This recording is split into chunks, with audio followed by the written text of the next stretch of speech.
up, everybody? This is episode 2 of the Anime Squad podcast. I'm Robbie. And this is David. And before we begin, if you liked what you hear, then please like and subscribe. We also have timestamps on the description below in case you want to cut over to your favorite topic that we are about to discuss. And speaking of topics, please leave what kind of topic you guys would like to hear about in the comments below. And if there's any feedback, we'd also love to listen to that, positive or negative. And with that being said, let's get this started. So the first topic that we want to talk about is favorite/least favorite decade of anime. I think anime is a very beautiful medium. There's a lot in terms of kind of what goes in, what's really hot versus what's not super great, I guess, for the decade. Mm-hmm. And yeah, let's get right to it. David. I guess since you I was the one that wrote it, yeah. So you started off. I guess I'll start it off. I guess least favorite is kind of subjective, because obviously if you go all the way back into like the 50s, 60s, and all that stuff, there's bound to be like, oh, this is too old. Mm-hmm. And all that stuff. But I guess for the least favorite, might as well get the negatives out of the way. I remember we were discussing this earlier, and I'm kind of thinking about it too. I'd probably say the 2000s is probably... no, actually, no. I take that back. Should I say the 2000s? Hey, man, you have... No, I know. It's my choice. It's my choice. I guess... man, it's kind of tough. Like, I'm thinking about it right now, and I'm like, shoot, do I really want to say the 2000s?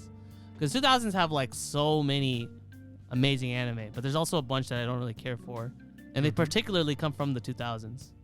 But you know what? I'm probably gonna say it, and it's gonna probably be super controversial. I think I'm gonna lock in on 2000s for my least favorite. And that's not to say that 2000s doesn't have bangers. There's plenty of classics. One of my favorite anime of all time, Gurren Lagann, came from the 2000s, 2007. But I think the 2000s was kind of trying to find its own identity in terms of what kind of anime they wanted, what kind of stories they wanted to tell. And I think there was a lot that was kind of lacking. There was a lot that could have been done a lot better. And like, if you go back to like the early 2000s, they don't look super great. Some of them, I guess. Some of them kind of like, especially when you look at like early 2000s KyoAni shows. They could have had like a little bit of a facelift. I feel like that's kind of like, I guess, kind of tying back into like our discussion last week when we were talking about remakes and stuff. Mm-hmm. I completely forgot, but like I feel like a bunch of 2000s anime could have definitely gotten a nice facelift from that. Yeah, I guess their style, right? Yeah. The way they used to do their shows and stuff, like.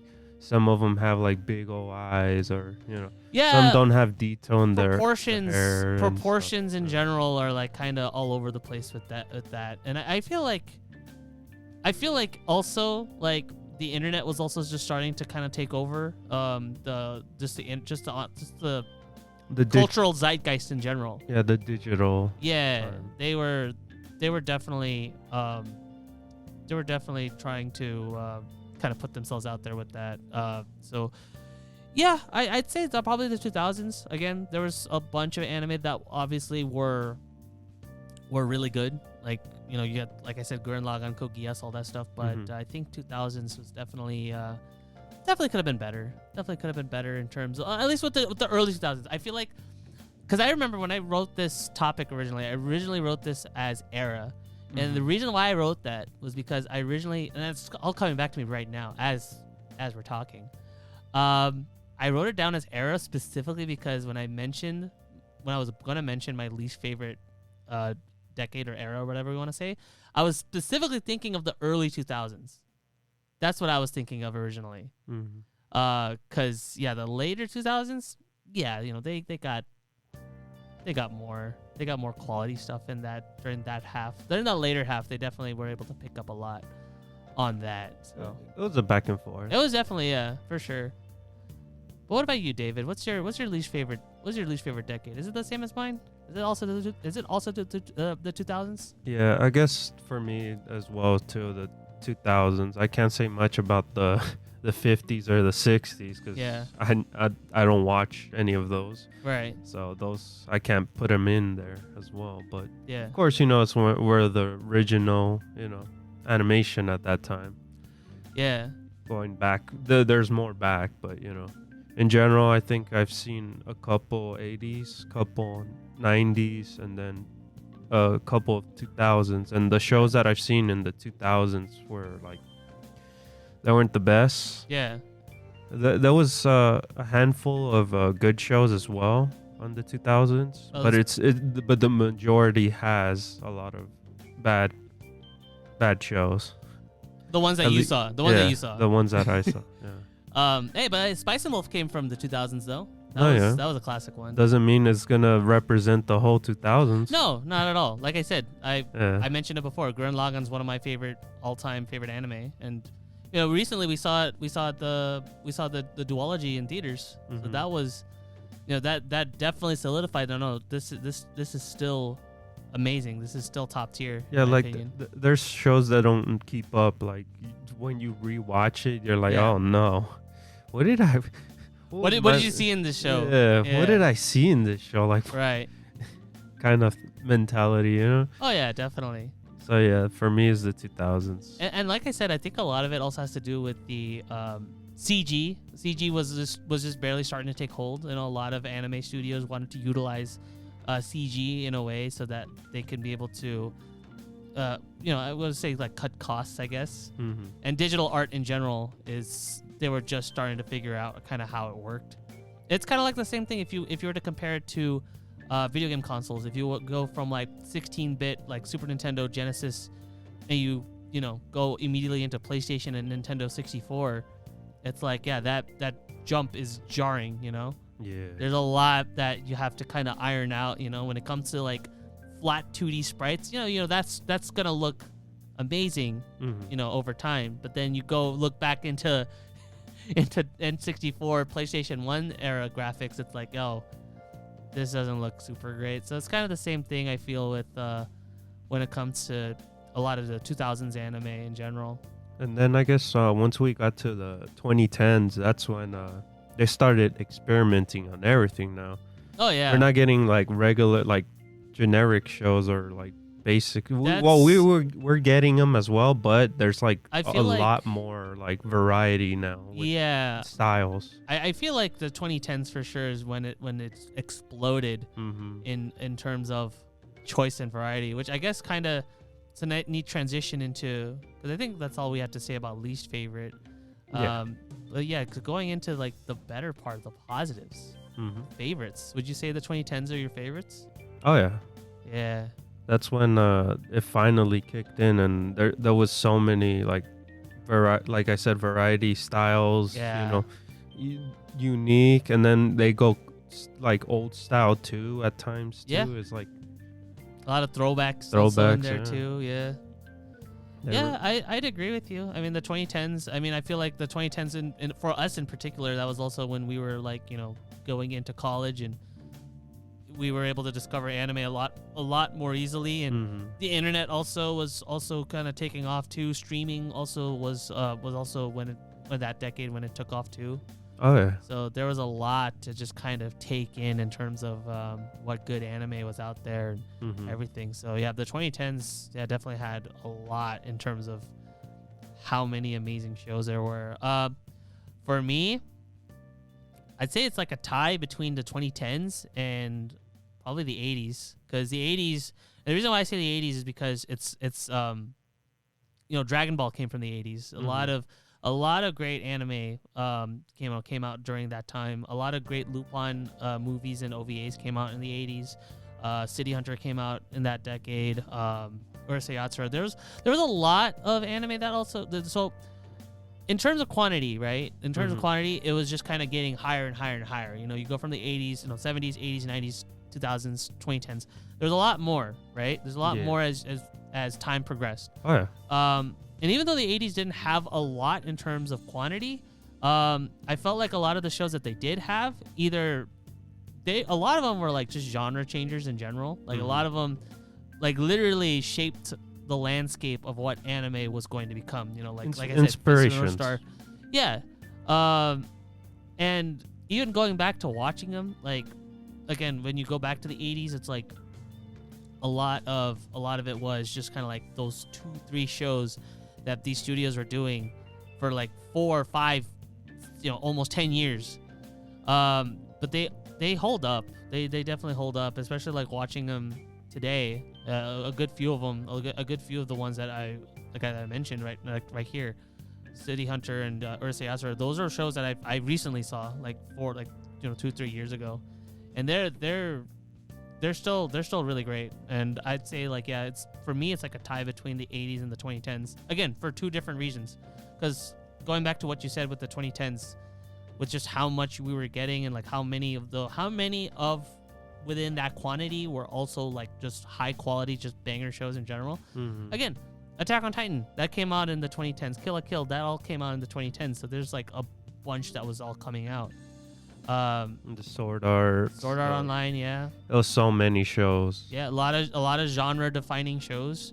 So the 2010s in a way kind of felt like it was kind of like getting its own sort of renaissance in that sense too, with just how much and how many people were also getting into anime too. Oh yeah, I felt like the 2010s was like a huge like boon. Oh yeah, and then also just exploded, yeah. and people started checking them out. Yep. And then later on, anyone was watching it at this point. Yeah. It was not even for the niche audience no more. It's more like everyone watches or knows about anime in general. Yep. And so the 2010s definitely had that going for it. And then and again, like the reason why I didn't say the 90s, even though like I feel like the 90s was kind of like, when I started like noticing anime, or kind of like when I was watching anime through Toonami. But I say the 80s just mostly because just how much of that influence kind of bled into the 90s, because it all started from the 80s with a lot of kind of how this all sort of went down. So yeah, I'd say for me, my favorite decades are tied between the 80s and the 2010s, which again is kind of huge in terms of how different they are. Yeah, because the 80s also, one more thing I wanted to mention before we move on, is that the 80s also had a lot of OVAs, and a lot of these OVAs had the liberties of just going insane in terms of its animation quality and like how much blood and violence you're able to show. So like a bunch that I can mention right off the top of my head. And I was gonna say at that time blood was accepted at that time, right? Like more violent. No, I mean you still got violence even like into the 90s, but I mean like in terms of, because the OVAs in general, like you got a lot more like direct to video OVAs, because obviously nowadays you don't see that at all because video is not a thing anymore. But back then, like you were able to, if you wanted to have your animation or whatever not be stopped or whatever, or not be like, basically not have to worry about TV censorship or anything like that for your show or whatever project you're working on, just turn it into an OVA and then you're solid. You're good. No. And yeah, there was a lot of those in the 80s. So yeah, that alone with the series and shows that you were already getting in the 80s, amazing. It's phenomenal. But that's all I have to say about that topic. And let's move on to our second topic that we have on here. We have anime genres that need more love or less love. So it's kind of more or less like an addition to our first topic in hand. But instead of talking about eras or decades, is genres. And this is kind of something like that I had in my hand. Like an overall kind of thing, I guess. Yeah. Just overall, just kind of like what genres would you guys want to see more of or less of? That sort of thing. And I promise I'm not gonna go for the easy targets. So isekai obviously it's kind of like there's so much out there, but it's kind of like a dead horse at that point. Really. Hey man, is your lease right now? Yeah, technically. I guess, yeah. Like that's definitely one that I could say is like I want to see less of. But there's a couple more that I kind of want to talk about too, even besides like just isekais in general. Yeah, so like in terms of like in terms of like genres and stuff that I felt like, well, actually, you know what? Let's go into the what needs more love. I think. So it's kind of interesting, like, you know, we're kind of going back from like the 80s and like all that stuff. Mm-hmm. I feel like adventuring and just kind of like just solid just adventures in general. I feel like there's kind of a lack of that. Oh, okay, let me explain what I mean. Okay. Let me explain what I mean. Yeah. So when I think of like, you know, just characters going on adventures and stuff like that, or just kind of like having what I mean is that like not like anime where there's like a continuing story arc. I meant can I give you an example? I guess like what, like JoJo, like part 4 kind of adventure, or do you want actual like fantasy adventure? No. What I mean though is that like basically characters where what's a okay, status quo. That's what I mean. So so you know how like in The Simpsons and stuff like that, you have like a story, they end, and then that's it. So it's kind of like, so Urusei Yatsura is a really good example where like if like an anime episode ends, then there's not like any overarching story. Like it's not like a serialized story. It's just more or less like, okay, the story happened. Okay, that's it. You pretty much go back to the status quo. Other than like the first couple episodes to where you're introducing the characters, you're just kind of like going back to zero kind of thing. Isn't that more of a theme than a genre? I guess, but but the reason, okay, it is a theme. I do agree. But what I mean though is that like an adventuring kind of like, so basically kind of like Lupin. How like with Lupin, you know, you have like Lupin Part 2 in particular. You know, barring 4, 5, and 6, because those kind of like have like an overarching story. 2 was kind of like, okay, you have one episode, they're kind of like, they have this adventure, and then the next episode they do something completely different. Oh, that kind of adventure. That's what I'm talking about. Episodic. That's what it was. Yes. Oh my god, I couldn't remember.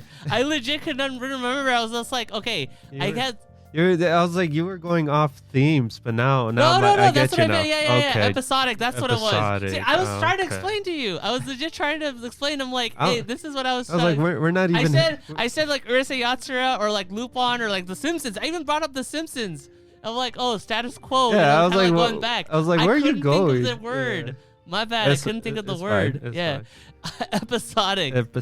Yeah, that kind of storyline. So it's like adventuring, but it's episodic. That's what it is. Oh, I thought you were, when you brought up Lupin, I thought you were like, oh, you wanted like spies and stuff. No. Yeah, no. I meant episodic. I meant episodic stories. That's, so it's not really, so I guess, but okay, but that's the thing though. It's episodic type stories in general is not really a genre, but what I meant was kind of like that sort of like storytelling. That sort of storytelling combined with Lupin, where it's like, oh, characters just kind of going on wacky adventures and then just kind of going back to normal sort of thing. So like they'll do the like Dorarura, or I forgot what the show was called. Are you talking about like Doraemon? No. Oh. Durarara? Durarara? Yeah. I guess so. Basically, it's like that, where it's an or episode. Cowboy Bebop. That's the perfect example. Because Cowboy Bebop was mostly episodic, but they were kind of going on adventures. Yeah, during that they would continue the story, basically. Like it's there's a continuous story, but within it had episodes that pretty much ended. Like, no, but Bebop was mostly episodic though. Oh, okay. Yeah, Bebop was mostly episodic. They didn't. So there have wasn't like a finish to the end kind of thing? They did, but it was mostly towards the end. It was mostly towards the end. It was mostly episodic. Yeah, because they were going on a journey to a specific thing, right? No, that's Samurai Champloo. Okay. No, Yeah. I'm curious. That's why I'm asking. Yeah. No, so Samurai Champloo had like a journey, but no, what was it? Cowboy Bebop, it was just kind of like episodic though, because their inspiration was mostly like Lupin, and it was the first Lupin in particular. Like the Lupin, Green Jacket one. the Lupin we saw was also episodic / had story with it. With part 6, right? Yeah. Yeah, part 6 was mostly like, it had an overarching story, but it would kind of like go back and forth between having just an episodic episode and then just kind of like it going back to its overarking story. So you just want a plain like episodic kind of thing, like a Bebop style story, okay. I guess. So Bebop is kind of interesting though, because it's not really it doesn't really have like an actual like genre per se, because what is it? It's just like kind of like a bounty hunter / sci-fi kind of story. Yeah, space bounty hunter Yeah. kind of genre. Yeah. Oh, space for sure. Like Yeah, sci-fi genres space. in general like does not get a lot of love in general. So you want kind of like so I guess what genre do you want? what genres do I want? So like mecha is kind of like a given. That one hardly ever gets any kind of like representation aside from like a couple season or two, or if and whenever Gundam decides to kind of like release a series. So you want, I guess, back to like what the early 2000s were like mecha, right? Some mechas. There was a lot of them. There were weird ones There was a too. lot. Yeah, there was a lot of mechas. Yeah. Hey, I mean, Gurren Lagann was prime example of that. Yeah. 'Cause they were just kind of like all over the place with that. Yeah, that one for sure. You know what? Actually, you mentioned spies, right? Yeah. Spies. That's also another genre I feel like used to get a lot of love and attention. I want more psychological ones. I want more shows to play with my mind a lot. Yeah. The one show that really keeps Psychopaths, coming. right? Yep, Psychopaths is the Yeah. one show that keeps coming like back to my head. Like I want more shows like this. It doesn't have to take place in the future. It could also Yeah. take places in other times. Yeah. I just like the fact where it leaves you like thinking like what's gonna happen, or like what is his next or their next kind of thing. Yeah. Whatever show would pop out, but I want more. I want more shows that mess with your mind. Yeah. Yeah. So like kind of like more like Serial Experiments Lane. That one was also like that too. And yeah, I guess you're right though. Honestly, like they were just kind of like you would always kind of like get like just random or Josh's favorite show. Yeah, what was it? Hold on. I'm trying to remember. It's his favorite show. Yeah. Let's see. The one that was kind of like they landed on the island kind of thing. Oh, Sunny Boy. Sunny Boy. There you go. You got it. There you go. That show played with my mind a lot, but I really enjoyed like shows like that, just where you don't know where it's gonna go. Yeah, you know? I remember Sunny Boy. Yeah. Yeah. Yeah, there's not a lot of anime that comes out that challenges your mind for sure. I know a lot of Science Saru anime, or like quite a few Science Saru anime. They do kind of go into that realm. But yeah, no, there's not a lot. There's not a lot that does that though. What other genre? I know. See, I told you this is a rabbit hole. It's a rabbit hole in terms of like what genres needs more representation. I want less school, but that's not gonna happen since it's Japan's or like school in general. Oh, you know what? Important for them. Delinquent anime. There's not a lot of those. Oh, we're getting one now. Oh, Windbreaker. Oh, that's true. Yeah. But okay, besides Windbreaker, and I guess besides Tokyo Revenge. Tokyo Revengers, because I was gonna say Tokyo Revengers is definitely. Well, it would be nice having a gang one as well. No, but yeah. I remember there was another show too. Last season as well was also a gang, Japanese. It's having a resurgence. Yeah, it's having a resurgence. I feel like especially with Tokyo Revengers, with it doing as well as it did, I felt like that definitely paved the road for delinquent style shows to kind of come back. And especially that's what I love about Shonen Jump in general, or just Shonen anime or / manga in general, is that they get to experiment way more rather than just kind of like what you get in bulk in general, like isekai and all that. And again, going back to what I said with the least favorite, with the ones that I want to least see, obviously, isekai is definitely there, but well, yeah, we had isekai for like almost 10 years. 10 years. We've had isekai for a long, long time. But there's definitely like, bangers among them though, like Konosuba, Mushoku Tensei, like those I can't even imagine a world without those anime. Oh yeah. ReZero also. stuff that like kind of like challenges you for sure. It's like, you know, you definitely want to see more of. I think in terms of what I want to see less of though, also, and I guess this also kind of counts within isekai as well. Actually, you know what? I'm gonna say this right now. I think isekai is not the problem. I think my main issue is definitely the fantasy genre. I think the fantasy genre in general, I feel like kind of needs to kind of take some kind of hiatus or something like that. I like I said, I know there's definitely like a lot of good ones out there, a lot of amazing ones out there. Even like, you know, Spice and Wolf, the remake is doing amazing, with kind of how it does with that genre. But fantasy could be. And then Freerun also. Freerun's also really good too. Freerun's also from last season was also amazing as well. But yeah, sorry, you were saying? I guess for me, no, it's still the isekai. Isekai? The isekai genre itself, because most of them end up maybe give me a different way they die. We always get Truck-kun or them. I don't know. Okay, but reverse isekai though. Oh, we had some of those. What was it? Gate was one. What was the other one? Solo leveling. Solo leveling. Well, I guess solo leveling, yeah, because that one was kind of like still centered in Seoul, Korea. So yeah. And then if anything, it felt like Persona. Oh.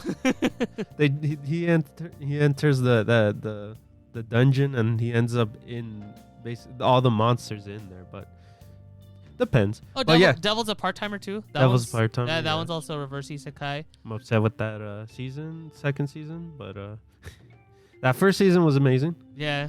And then Uncle from Another World. That one we could have talked about it last week. Yep. That one was also a fun one. Yeah, that one was. Yeah, I feel like if the isekai genre definitely was able to play around with its thing way more, then it probably wouldn't have felt as stale. But for me, I feel like high fantasy or just fantasy in general, I feel like could have definitely been definitely could be updated more. But as it is, though, it is what it is. Yeah, because you already know the generic kind of thing, like, oh, they died in real life from overworking, or they died by just falling asleep, or they go into an MMO, and get stuck. Oh yeah. And I'm also trying to think of like another one that's like kind of moving away from isekai and another worse one, I guess. That one's tough. I got one. I guess. Well, this one's kind of like goes even further back than just isekais and fantasy anime at this point. But like, I guess school romances. I feel like there could be like way more that could be done with that, or just the fact that it doesn't have to just necessarily be in school. Like if they could just kind of like move it to like anywhere else. Oh, you mean romance? Yeah. The romance. Yeah. Shows in general. Yeah, romance. They have. There's a lot of work ones now. No, I'm thinking about it right now. Yeah, there's a ones. lot of like work ones now. Yes, I feel like they've changed over time. Yeah. Back then it was just high school. It used to just be high school, and then now eventually, you know, we got into college, we got into work. I feel like work's definitely gotten a lot. Gamer romances too. Yeah. Yeah. So no, I think romance actually. Romance in general started changing. Yeah, they definitely started diversifying a lot for sure. But you know what? You know, it'd be really cool though if we saw those romances kind of like taking place like after marriage, maybe. Because usually, you know, like when it comes to like marriage and stuff, you know, there could be a lot. I feel like story-wise, there could be a lot more to do. Oh, so like they're already married, but now what happens after the marriage? Yeah. Oh, okay. I feel like that, because there's definitely a few out there that still kind of go into that. Mm-hmm. But I feel like we could get more. That'd be kind of cool. Okay, like centered towards that. Okay. Yeah, centered towards what happens life after marriage. Or maybe what happens life after kids. There's actually one anime that's going on right now where it's called Grandpa and Grandma Get Young Again. Mm-hmm. And that one, because I was watching that one, I'm like, oh shoot, I just realized there's not a lot of like anime where like the main characters are like old people that are been married. Or been married in general, yeah. Or especially, considering they've been married for like over 50 years, it's like, wow. or couple Yeah. shows in general. Yep. Okay. I get you. But, I feel like that demographic probably isn't like a super hot commodity, I guess. I guess because, in Japan, there's a lot of single people. Yeah. So it's gonna, if anything, I'll make people sad. Yeah. Like, how dare these characters be happy already? Yeah, I guess I could kind of see where you're coming from. Or they coming from them. Yeah. No, but yeah, I would like to see shows like that too. Yeah, because I mean, like, why not, right? I mean, we're already kind of like moving forward more, going from like high school to going from high school to college to work, and you know what? Let's kind of add a little bit more variety in there too. Why not? I guess a sub genre for me would be like, we haven't had a officer kind of show in a while, huh? Oh, like an actual like basically like a police officer or anything like similar like that, like kind of. There's not a lot of those. Action kind of thing. Yeah. Yeah, like cool. stuff. Yeah, well, something I noticed is that we got quite a few detective anime. Yeah. But yeah, not necessarily any police anime though, for sure. That'd be really cool. I jump into like different, something that usually don't see as much. Yeah. We always see thieves and stuff like that, but never the officers, right? Yeah. An officer anime. That'd be cool. Do you know what we need though? We need a sequel to Inferno Cop, baby. Let's go. Oh, maybe not that one. Oh no. Inferno Cop. Not like that comedy or that other show we saw. The one with the police officer ladies. Oh yeah. The was it the police box one, right? Yeah. Yeah. Well, that one was more laid comedic. back. That one was more comedic, and that one was more laid back. Yeah. No, I want one that's action. Yeah. I feel like that'd be really cool. Kind of like a Bad Boys type anime. Yeah. You know what? Yeah. Yeah, that'd be cool. But I feel like the reason why they don't go that hard though is probably because Japanese police in general they don't usually like they're not usually as they intense. could send it in America. They could send it in a fake Japan or That's something. true. I mean, what was it? Great Pretender? It was mostly in America. Yeah. The first couple arcs. Yeah, you know what? You're right. Just You're have right. fun. Go to with America. some of these shows. Yeah. Have your story set in America. You got it.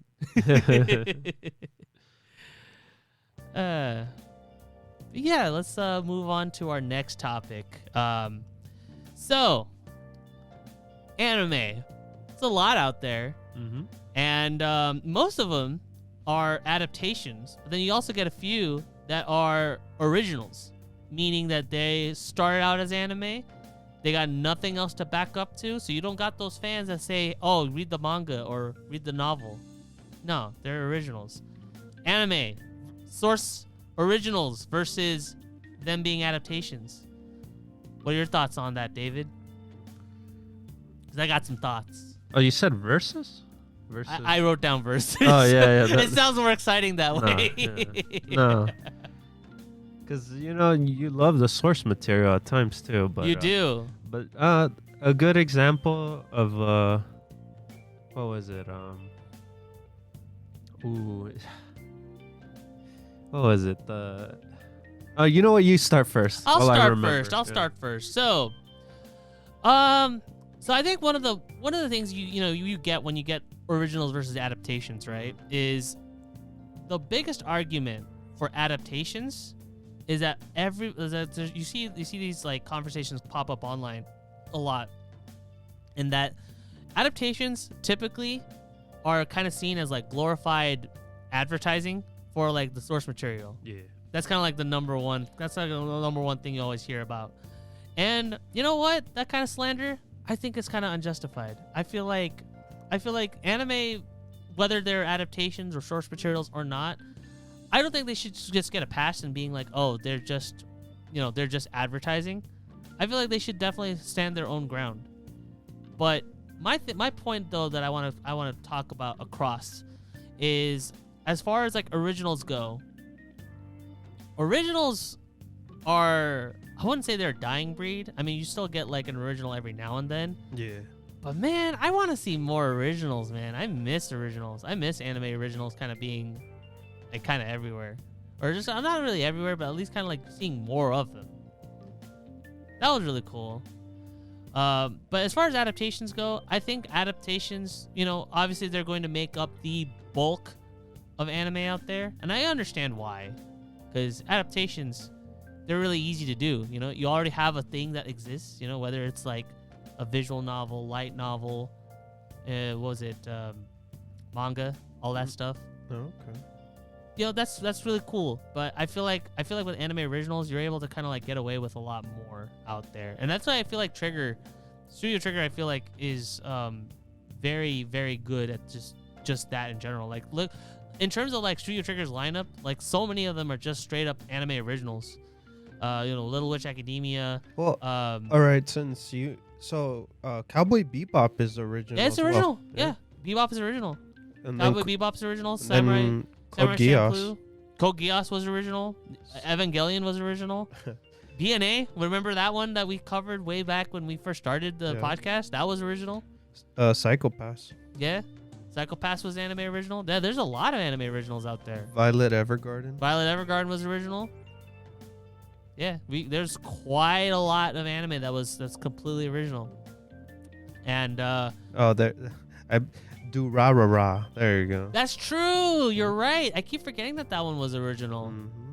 Yeah, that one was completely original too. Yeah, because when I think of Durarara, I also think of like the light, because I know it eventually got a light novel adaptation. I want to say. Yeah, eventually got it. It did. Yeah. So that's why I keep forgetting that one was like anime original. You brought it up. Great Pretender. Great Pretender. Yep, that one was also anime original. Fooly Cooly, right? Fooly Cooly was also anime original, baby. It did also get a manga though, but the manga is has a very interesting art style. I interesting in a good way. I really like the art style for the manga that it later got. What are your thoughts on it though? What are your thoughts on anime originals versus adaptations, David? Do you think I think you agree though, right? We need more anime originals. Oh yeah, they make you don't have to follow any story, anything in general. It's some I guess from like source material, you're always gonna go back to it, and you're like, oh, why isn't this in the show, or why isn't this in the show? Well, with originals, it's more like you're watching it until you finally finish it, and then you have your opinion about the show, you know? Yeah. So I think originals really play a crazy part in general. Yeah. Oh yeah, for sure. I mean, but again, there's also the flip side too, because of the fact that anime originals are like completely original. You don't know kind of where those stories. Yeah. They could end wrong too. Good example was was it the wonderful egg story? Shoot, I blanked out. No. What's it called? I'm trying to remember. Oh no. I had it in my head and I forgot. Oh no, I had the prime example with my Cloverworks. Ah! I know what you're talking about. But I just don't remember. Hold on. I'm looking it up, but I can't find it. Cloverworks.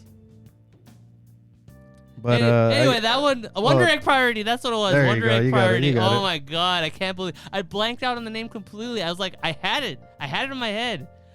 Anyway, Wonder Egg Priority. Yeah, that anime was from what I heard allegedly from you guys, from you and Omar. That was a train wreck, and that one was a completely anime original as well. And then talking about trains, Cabaneri of the Iron Fortress. I enjoyed that one. That one was great. That one was a great. But they never continued the show. I thought it had a movie. It had a movie It had a movie that I don't know if it capped it off, didn't it? Capped off the story. I don't remember. Now I don't remember the movie. I never saw the movie. I only saw Yeah. the only watched the anime for it. Yeah. But that one was a great example because that was basically Attack on Titan, but with trains. Because it was also by Wit Studio. Wit Studio also worked on that one. It was kind of like, and I remember this. I remember it too because it was like right in between season 1 and season 2. Because season 2 took forever to come out for Attack on Titan. And season what was it? Cabaneri was basically kind of like that in between sort of season to just kind of like pad that out. And then I guess Magica. Oh yeah, that one. Oof. A lot of people that enjoy that one. That one was huge. That one popularized the, hey, you know, magical girls. They're bad, or no, not that they're bad, but like, hey, there's some dark, messed up stuff going on with them. That's where it started, huh? All the magical, dark magical girls. Basically, Madoka Magica birthed all that. Yeah, they started all that. They started all of that. And then Eureka 7, right? Eureka 7? Yeah, well, I mean, that one didn't really start anything, but yeah, that one was still a big a game. That was still like a big anime for sure for that time. Hey, it also came out in the 2000s too. Yeah, that was a 2000 show. That was a 2000 anime. But as far as adaptations go, yeah, what are your thoughts though? Like in terms of like adaptations and originals though? Like, do you like do you like it more when like when anime kind of like go for one or the other, or does it like not really like factor in that much? To me, it's not important, I guess. Wise, yeah. Like I do like when it's original story, yeah. But at the same time, I like it both ways. But another problem with adaptations though, especially with manga, because manga, there's a lot more people that read manga than there are with light novels and stuff. Yeah, we brought up what was it? Full Metal Alchemist. Well, no, I was gonna say I was gonna bring up spoilers. Oh. Spoiler, like manga spoilers. Oh, manga spoilers. Huge, especially for huge anime, and people that are only watching the anime, then they get spoiled from like, you know, like a character dying. Good example. Jujutsu Kaisen. Oh shoot! I wasn't gonna bring it up. Yeah. I wasn't gonna bring it up, but you did though. Because on X, you just see on the Twitter feed like the trending chapter JJ chapter 1 something. Yeah. 100 and something. Mm-hmm. It's everywhere. It's everywhere. We're not gonna spoil it for you guys in case you guys are watching. Yeah. Are listening to us, but they. It's everywhere, you know. That's kind of the problem. And what's sad though is that these chapters or these story beats aren't going to be animated for like another couple years. So you're either left or maybe it's not even done, or they don't even they put it in the show itself. Maybe that arc gets shaft, you know? Oh. That's true. I mean, like, you know, you see changes and stuff all the time when it comes to story. Well, the biggest one, oh my gosh, was Promised Neverland.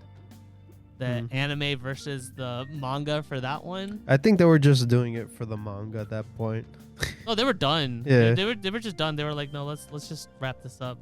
How are we gonna wrap it up? No, there's no time. Fast forward. There's no time to explain. Fast forward. Press the, get your remote and start fast forwarding it. Yeah. Put the last 30 chapters into this ending sequence. There you go. Put it on X10. Yeah. Forward. Don't ask questions. Poor Omar. That was his most. I'm never gonna forget. That was his number one anticipated anime. That was season 2 of Promised Neverland. Oh yeah. Poor soul. Soul. But yeah, I don't have anything against either or. Yeah. I like both. For sure. There's definitely like positives and negatives. But for me, I would say there's probably more positives than there are negatives for originals, but I can see why there's not a lot more originals coming out because they're a lot riskier. You're gambling with money. You are definitely gambling with money, at least with like the source materials. The source materials are often way cheaper to produce, when it comes to manga, light novels or anything, because you're just one guy. You're like one guy with like maybe 2 or 3 assistants. But when it comes to anime productions, you're easily thinking like 20, 30 people. Just for just for animation alone, you need a lot of people. You need a lot of hands on deck to, make that. make those lines come to life. I guess a good example, I don't know if it has a manga or not, or you guys could correct me in the comments, but Dancer, we watched that one, and it was whatever's, Right. you know, it was a whatever show, but Lilith's Recoil was an awesome show. Oh, you know? okay. Yeah. So it's more of a gamble. Like your boy Coming, that show was also like, it was okay as well. It wasn't all the way, you know, like, this is the, you know, badass show, you know. It's like, hey, but that intro though, the intro was awesome. I'll tell you that. Yeah, that dance. is My Dress Up Darling No, that one has a manga. a manga? Oh, That one has that making one sure. for sure has a manga. Okay. But yeah. So, would we like to see more originals? Of course, originals. I feel like are you can kind of go wherever you want with that, but it's super risky to do. We understand as to why there aren't more originals coming out. Adaptations are way more safer, but you know, at the end of the day, we just love anime, and we just want to see more of them. So Yeah, like I said, I don't mind it either or, you know. I like both. yeah, Equal. exactly. Equal love. They're my Love both your children. Both my children. Yeah. All right, now moving on to our last topic of the day, or the week, I guess. We have RPGs getting adapted into anime. Oh, man. There's a reason why I didn't bring up RPGs when it comes to adapting. I love how... We didn't plan this at all, by the way. Yeah. All these topics are literally, like, related to one another, but they Yeah. weren't, like... They were more complementing one another, so it was a nice segue. That's actually planned really well. If it was planned at all, but... Anyway... RPGs getting adapted into anime. This is kind of like this is definitely a topic that like I've definitely wanted to talk about a lot of, and this is especially true when it comes to like JRPGs and just kind of like RPG stories in general. And it's tough because, to tell you the Yeah. truth, sometimes I don't want them, and then sometimes I do want them. It's like it's a back and forth with this one. well, the thing is, it's a necessary evil though. Like, and let me explain why that is. So like, unlike light novels and visual novels, you know, you have a story that's already written down. It's already in paper. You know, it already has illustrations and all that stuff. All you got to do is just put motion into that, add voice acting, add music, add color, add whatever else you need to make a well-packaged anime, and then you're done. What do you do with an RPG? That's kind of like the number one problem when it comes to adapting them. Because the thing about RPGs that makes sense, right, when it comes to adapting them or just kind of making an anime out of them, is a lot of these stories can work in anime. You know, you can, you know, let's say make Final Fantasy VII into an anime, or make Persona into an anime, or you know, great example, make Pokemon into an anime. But the real question is how? How do you do it? Pokemon, I feel like Pokemon, and it's been working for decades at this point. They made it really simple. Just make your own original story out of it. Make your character based off the protagonist of the games. Not necessarily the same character, but just making him into an avatar of that character. And I get you. Kind of like, make a story out of it. And I see the thing. Like, Yeah. I don't think they have to go by the actual video game story or anything in general. Just create it your own. Right. Good example, Trigger with Cyberpunk. Oh, yeah. Cyberpunk, it was pretty much its own story. Yeah. Like the game has a different story, but with the Trigger's version, that one was its own, like, that was an original. Yeah, but I think what works with that though is it's not really, so the original source material is not a JRPG at all. That one was a Western RPG, so that one you can kind of take the story wherever you want to go. But it didn't get any plots or anything particular in the actual game. It didn't need to. Yeah. It didn't need to. Because it was just its own story. All it had to do was just be set in the same universe, in the same world, yep. and then you could just kind of like make whatever story you want. That, I feel like that, you're right though. With a story like that, you have a lot more freedom. You have a lot more creative freedom play to just around. kind of like do whatever you want with it. Just kind of go nuts. Just as long as it doesn't like contradict what your main story is, then you're fine. Yeah, I guess Yu-Gi-Oh is another good example too, where they don't like the card game, kind of like what you said about Pokemon. Well, the basics of the card, like yeah. the actual, they don't go into detail on what the card does. Well, like it just does it. The funny thing about Yu-Gi-Oh though is that one was actually based off a manga. Right? Yeah, the manga came out first. Oh yeah. Yeah, the manga came out first, and the card game didn't exist until like a couple years. Oh yeah, after that's true. Yeah, no, Yeah. you're right. My bad. Yeah, the RPGs. the author. We're going to RPGs. My Yeah. bad. I was thinking of games. The king of games. I am the king of games. Damn. But No, you're right though regarding Cyberpunk Edge Runners though, because that one was for sure, that one you didn't have to worry about anything regarding like adapting the main story, because you didn't have to. It was a whole set of different characters. Yeah, like I guess since you've seen the Final Fantasy movies. Yeah. Did they was it amazing? Was it Which Final Fantasy movies? I don't know. Oh, like Advent Children? Yeah. I mean, it's dumb.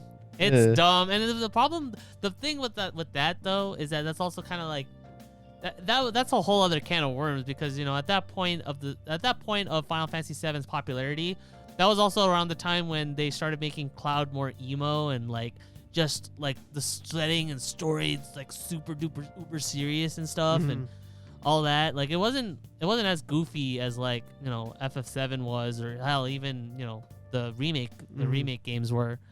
And that's kind of the main problem. That's a whole other, like I said, that's a whole other can of worms. And then the original Fire Emblem with Marth. Yeah. I mean, like Fire Emblem. I mean, it has like an OVA series though. Yeah. So that one's like, that one you can just kind of like, and that's kind of the main problem is like when it comes to like RPGs getting adapted, it's a very tricky situation, because like what do you do when it comes to adapting like gameplay mechanics and stuff? I mean, you can't really do that, because it's a story, it's an anime, so you can only really go to just towards the story itself, especially when it comes to adapting like actual RPG stories itself. And that's why I think they should just like that, like differentiate the the actual like show from the video game itself. So don't make it centered to Marth, make it centered to a new character that obtains the Fire Emblem. You get me? Right. But I think have the characters appear in the background, maybe kind of like as a as a secondary character, but never as the first, because it's always important for like a character to like be different, I guess, right? Yeah. But I think another problem though is this kind of goes back into what I said regarding adaptations versus anime originals, is that with adaptations, a lot of these adaptations are more often than not just meant to advertise the main thing. So when you make an original story based off of that original thing, you kind of want people to kind of like go back into absorbing the original or consuming the original source material, which in this case would be like RPG. So that's kind of like the whole dilemma, is that we want people to kind of experience this, but like what if that person, or what if the people here, what if they're not into video games and stuff? So but that's kind of the main problem, when it comes to that. It's like, you gotta have that balance and this balance and stuff. But for sure, in an ideal world, we wouldn't have to worry about any of that, and you could just kind of like have this medium that takes place in this universe, and you don't have to worry about any of the gameplay mechanics or anything get attached. Biggest example of people dropping the ball is the Persona 5 anime, because that one was just kind of all over the place with its pacing and everything like that. It was leading more to people that played the game. It should be the opposite, where someone hasn't played the game but has want to play the game, kind of like what I said about Cyberpunk. Yeah, where like it's in the universe of Cyberpunk, so it got people to actually play the Cyberpunk game. You get me? Yeah, for sure. It has to sell the person, not like, oh look, you already played the game, so you're like, here you go, the story a bit, so we're gonna fast forward through like a ton of stuff in here, right? And that's the problem with some of these RPG animes. And I guess another one would be what Nier Automata, right? With the whole issue with that Nier too. Automata also had its own anime come out. I mean, the animation for that one was really good though. Yeah, but you know the delays as well for the show as well. I ended up dropping that one. That one, I didn't even finish that one because of just how the delays were just affecting everything. It was rough. It didn't need to be either, because like this could have just been like just a straight adaptation, and you know everything could have would have worked out. But then you also have that whole issue with like, how do you do battles? That's always been a constant issue when it comes to adapting RPGs and turning them into anime. Like, what do you do with the battles? How do these battles even operate? Well, you know, some is just shonen fights or stuff like that. That's fine. That's all you can really do. But I hate it because we seen a couple of shows that were like god awful, but we realized later on that it's a actual app game. Oh yeah. And sometimes they lose you in the story too, because you're like, why am I getting dumped with so much exposition? Yeah. And then you later on find out that this is an app game. So I'm like, geez. Ooh, speaking of app games getting adapted into anime, the best example of this is definitely Princess Connect. Oh yeah, Princess Connect does it so beautifully. Well, because they actually they had fun with the source material, and brought some of the Konosuba scenes, people. Yeah, brought some of these scenes to life even more. Oh yeah, and just having the Konosuba people also help out too definitely helps out as well. Like the background characters, like that's something that you never would have imagined. Like the background characters are so fun in Princess Connect. Yeah, Side Games is really good with their animation department. Yeah. In their app games, but like I said, there's a lot of worse ones too, where we saw them and we kind of just got fed up with the show. I never finished Azure Lane. How was that one? How was that anime? I don't remember. I remember we did watch that one. We did watch the first couple episodes of that one, but that one was like, could have been better. Yeah. And that was more, but hardly remember the shows. So interestingly though, I did mention Persona 5 as far as like a bad adaptation, but interestingly enough, I'd say Persona 4 is still like a really solid adaptation, which is insane to think that like how much they dropped the ball on 5. Because 4 I felt like was handled great, but I think what made 4 work as an anime as opposed to 5. Well, I don't. It wasn't it during like when they were struggling on the whole like changing studios and not changing studio, but they got bought out by A1.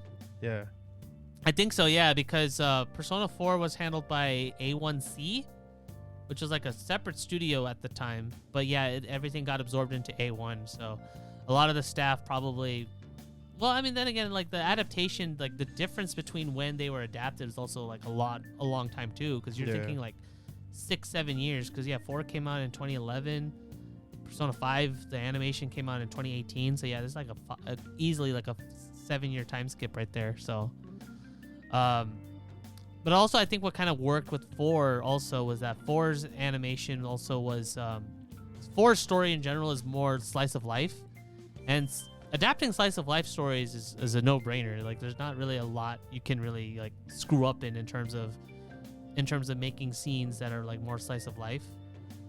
And they also had a lot of fun just writing the main character. Like Yu Narukami is such a fun main character. They literally took all the fun answers for the main character and just dumped it into this one, which made Yu Narukami the way he was. And I feel like that's also another reason why a lot of people kind of remember that protagonist a lot more fondly, is because of his characterization in the anime, for sure. Because at the end of the day, when it comes to most JRPGs in general, like you mostly play as like a silent protagonist. There's not really much in terms of characterization for like the characters you yourself play as. So you kind of have to rely on what's this anime gonna do to my character that I played as for like 80-90 hours, stuff like that. Yeah. So I guess a question. Yeah. What would you want to get adaptation of your any RPG that you would want to? Oh, that's easy. Xenoblade. Yep. I had a feeling. 100%. I would love to see Xenoblade like as an anime. In particular, I feel like 2 would work the best as an anime. Because 2, I feel like just its overall tone and just its overall like vibe, I feel like would work the best as an anime. I'm surprised that we haven't gotten one already, to be honest. That, or would you want it to be an original like Cyberpunk? Oh, so like an anime of the same universe? Yes. Maybe, but it depends on which one. Because 1, 2, and 3 kind of have its own thing. So I would probably still stick with 2. Okay. And just kind of like an anime of Xenoblade 2 in particular. Just kind of see kind of where that goes. That'd be really cool. Since I keep bringing up Fire Emblem, but yeah, Fire Emblem for me. You say Fire Emblem? Yeah. That'd be cool. And There's a lot of characters though. That's kind of like the main issue. So you're gonna have to like juggle around. Like a lot of characters are probably not gonna get like spotlights and stuff. So. Oh, of course. You know, if anything. Or kind of combining what you said before with like characters and stuff that, or not just characters, but just scenarios and stuff where you don't have to necessarily make an anime based off of the story of the game. Why not just make a story off of just one character in particular, or like 2, 3 characters in particular from the game? And just kind of have them be the main characters rather than it just be your typical Lord character. Yeah, I don't want to. What do you call it? I don't want to. My hero where I have like 20 other characters, kind of thing. Yeah, that's always like a main problem when it comes to that. Yeah. Just kind of like having all these characters. Just have like a group and that's it, like a 5-man group. I'll take 5. I don't mind 5. I feel like 5, 5, maybe bordering 6, but yeah, no, any more than you just get like a whole, you just get a bloated cast. And I feel like having like the other characters kind of show up every now and then, having their own episode, I think would probably work. But for the most part, yeah, definitely stick with just like a max of like 4 or 5 main characters or supporting characters, and then that's it. You know, like what was it? And a good example, I guess, was damn, I forgot the show. It's done by Mappa. I'm trying to remember too. Which one was it? The white hair dude. White hair dude. I'm trying to remember. Was it recent? Yeah, not really recent, but come on. I'll find out for you too. It was before Chainsaw Man. Oh, I think. Come on. That was funny. I looked up Mappa white hair protagonist and I immediately get Kojo. Oh, jeez. Oh, Hell's Paradise. Oh, yeah. Where like you had a big cast of people, but they got eliminated. Yeah, you're right. So we have like a small cast, at least from what we saw. Yeah, that's true. Like that'd be dark though, because at that point you're basically saying, "Oh man, take the permadeath feature in Fire Emblem and make that a thing." Yeah. You know what? Actually, it's funny you mentioned that because that just reminded me. Devil Survivor 2, the anime, kind of had a similar thing because the Devil Survivor games were kind of their famous thing was that anybody in any story could die based off of your actions. It's not necessarily permadeath, like gameplay permadeath, but because the game kind of ran in a 7-day kind of span. If there's any day in particular where like a character is about to die and like you could be able to go and save them in this particular location at this particular time or this particular day, and if you don't go to them and help them, then they die. So what Devil Survivor did was rather than make a quote unquote best ending scenario for the game or for the anime, excuse me, they actually kind of do a mix where certain characters just straight up die, even though canonically, like let's say, they could have easily survived. No, the anime just straight up kills them off. and you won't see them for like the rest of the anime at all. And then they do the same thing with like a couple other characters, but just a couple though. They don't do it with everybody. They don't make like this is the worst ending, guys. You're getting the worst ending right here. No, they do it for like a couple characters and just kind of like make its own original sort of story out of it. Yeah, then that's what they did with that one. And that's what I think. If Fire Emblem does another show, they should have that permadeath in it. Yeah, that'd be where cool. they eliminate the actual person, you know? Yeah, like certain characters, just straight up die. Like it's one of your favorite characters, but he dies in a bad way, or a woman, dies in a, like not on a badass way, you know? Yeah, but I feel like, man, it's gonna be kind of hard to do, especially with Nintendo being like the main. Yeah. With Nintendo being in charge, they probably wouldn't want that though. So that one I feel like is kind of be. It's more like a dream kind of thing. Yeah. I wish. Oh, for sure. They do it in the game. Why not do it in the actual anime? You know. Yeah, and also like I feel like. Again, like mechanics and stuff like that, you lose so much when you go from RPG to anime. It's like, well, I don't want to get explained every little detail either. Yeah, you don't need to, for sure. I don't want every single like move or I guess moves in particular to deal with it. Yeah. I'm there to see the show. I'm not here to learn about the whole entirety of the show. You get me? This is more like I'm gonna grab you into the show. Yeah. But hopefully you get the game kind of thing. Right. It's kind of like selling you into, just like, mangas getting adapted. They want you to read the manga right after you finish, That's true. Watching the show. That is very true. So I want that for games as well. Yeah, I think that could definitely. So work. Have its own story, and then making people want more to end up playing the game. Yeah, for sure. What other game? I know like the Tales games. I think we saw the the 4-episode the 4-episode OVA of that one mobile game for Tales. Oh, by Ufotable? Yeah. Yeah. That was insane. That was really cool. Yeah. But like you could definitely tell that one was kind of like a taste of like the actual game itself. And didn't the game shut down too? From what I remember hearing. I have no idea. Yeah, it was let's see, Tales. No, it's an actual game. Mobile game. It wasn't a mobile game. It's an actual game. Tales of Grimm, I think it was. Tales of Arise. No, not Arise. Not Arise. No, there was there two? No, that was just one. Oh, was it Luminaria? No, it's X. It starts with X, I think. Tales of Zisteria. No, Z. My bad. Z. Zisteria. Let's see. What did they do? Yeah, I think it was Tales of Zisteria, the X. Mm-hmm. There you go. That's what it was. Yeah. Would you want to... Oh, no. They already did that. What did you think about the Phoenix anime?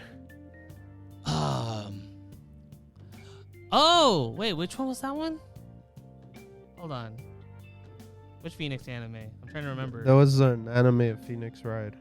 Oh, yeah. That one was cool. That one was pretty cool for what it is. Like it was, I mean that one didn't like pop up in particular. Like I had to remember when you said Phoenix. I was like, oh yeah, the Phoenix Wright anime. Mm-hmm. That one was good. I mean it was just like a straight up like I think again it was what helped was that Phoenix Wright itself was like a visual novel. So you just had to make sure like the characters were doing like all the right options, and there you go, you have a solid adaptation.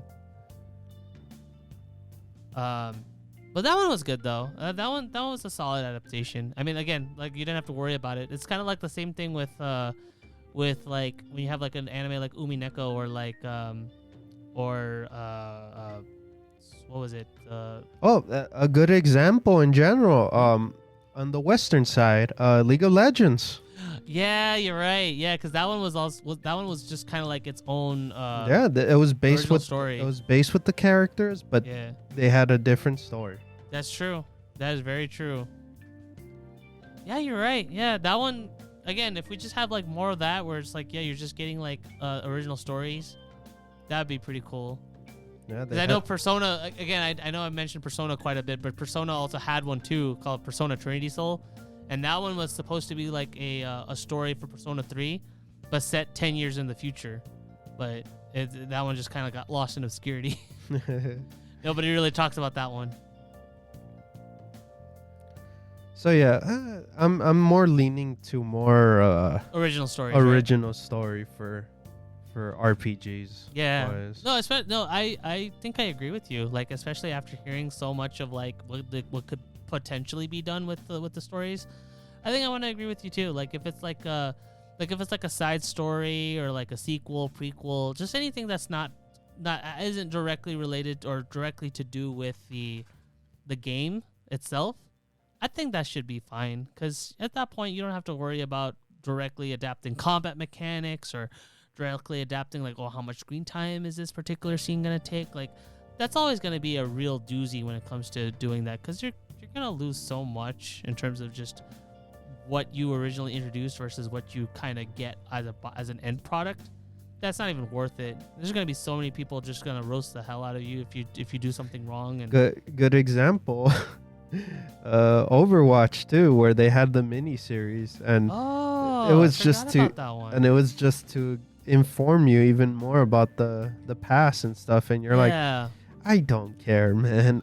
Yeah. Give me the actual, like, give me story on the game. Yeah. I like the actual characters, you know? We almost got it too.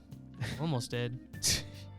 The animation, the little shorts were entertaining, and that's what made Overwatch even more people get into the game. But after that, like, there's nothing. They haven't popped any more, series or stuff, Nope. No. It's a shame, but yeah, I mean, RPGs, they're a tricky subject when it comes to adapting into anime. We hope that we get more good adaptations out there, whether they're original stories or just directly. And then, my bad, sorry. Yeah. The Castlevania anime or show. Yeah, I guess so. Yeah. I mean, I keep forgetting that Castlevania kind of counts as an RPG, because I mean, that one was like, especially with like Trevor Belmont's story, that one was kind of like more of like an action platformer. Yeah, that's also another one that we don't really see a lot of though, huh? It's just action platformer into anime. Video game wise, I would love to see like different ones, Yeah. RPGs. Yeah, I feel like RPGs just work the best because the stories for RPGs are a lot. There's a lot more story that you could kind of fit in there, Because I know, like, Mortal Kombat also, they have the Johnny Cage. They have the Johnny Cage one. I forgot the Street Fighter anime too, but that's another story. Oh yeah. Well, yeah, because like when it comes to adapting like fighting games and stuff like that, you basically have like the basic story and just kind of like turning that into anime. I think King of Fighters would be like the best one though, if we were to go into fighting games. But that's also another thing. It's like, what do you do in terms? Well, you don't have to worry about mechanics or anything like that, because fighting games is like very self-explanatory. You can literally just take a character, literally just make the moves and turn them into animation, and then there you go, instant profit. And then I guess for me wise, like game kind of going off to other game wise. Yeah. I want Resident Evil. I really want a Resident Evil anime so badly. Oh, you're not satisfied with your movies? No, they're okay. I like the movies. Yeah. I really enjoy them, but I want it 2D, and I want to see it 2D. So I really want to see actual like blood and gore, from the I just want to see death. We're definitely going super off topic. I feel like we could definitely save that into maybe for another one, because I could also go on with with Metal Gear. Oh yeah, because Metal Gear is also another one. Was like, you could definitely I guess one more thing, just to say, just to go for to connect Resident Evil. Hopefully, Devil May Cry is getting a show as well. So that's true. We're checking that out when it comes out for sure. Oh, for sure. Yeah, no, that's definitely going to be on our list. Oh, speaking of which, there was also another Devil May Cry anime that came out years ago too. Remember that 2000? one? Yeah. The 2000. It was like 2007, 2008. 2007? Yeah, it was an old one. It was an old anime. I kind of want to check that out just to kind of like compare the new one whenever that comes out. So that'll be something cool to do. But yeah, with that, that wraps up this week's Anime Squad podcast episode.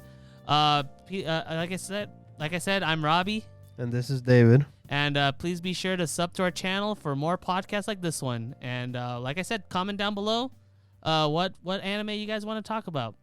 Bye, guys. Later.